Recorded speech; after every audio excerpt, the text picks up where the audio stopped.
In Denver, Alicia Cunha.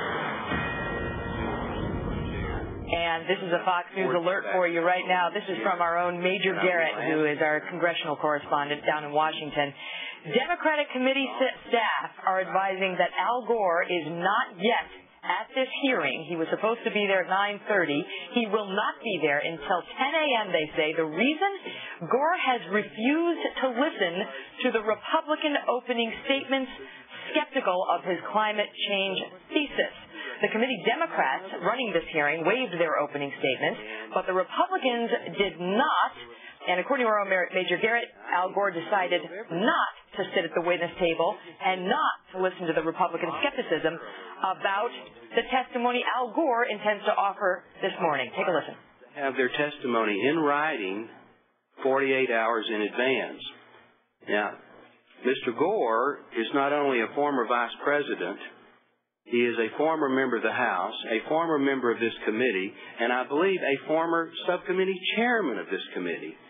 We, on the minority, received his written testimony at about 7 a.m. this morning. It apparently got to the majority offices about 1 a.m. this morning.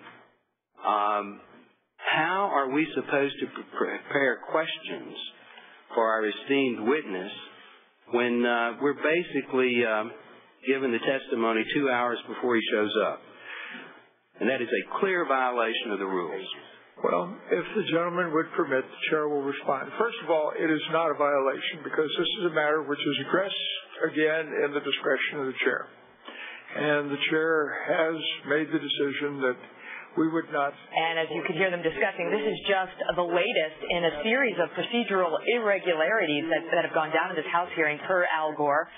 Normally, witnesses who testify before Congress are required to give their testimony in writing so that the lawmakers have it to respond to 48 hours in advance of the hearing. He asked for a special dispensation, if you will, and was granted that to submit his testimony 24 hours in advance of the hearing. As of 8 p.m. last night, they didn't have it.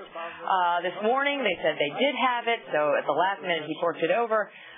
And now we learn that he has refused to even show up and listen it's getting good already, to isn't the Republican counterpoints to those he means to offer before this very committee bill. Okay, when we were talking about these yesterday in our meeting in the afternoon, we were captivated, frankly, by the appearance of Al Gore, what he had to say, and also what the minority members on this committee would counter with him. Right.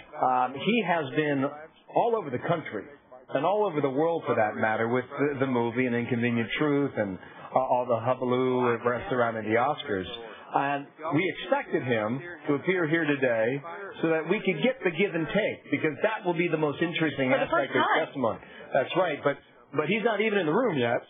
And when he shows up, we'll track the camera down there and let you know when he walks in. We thought it was going to be a good hearing. I think it just got that much better. And it's got that much curiouser and curiouser. That's right. Minority, is it prerogative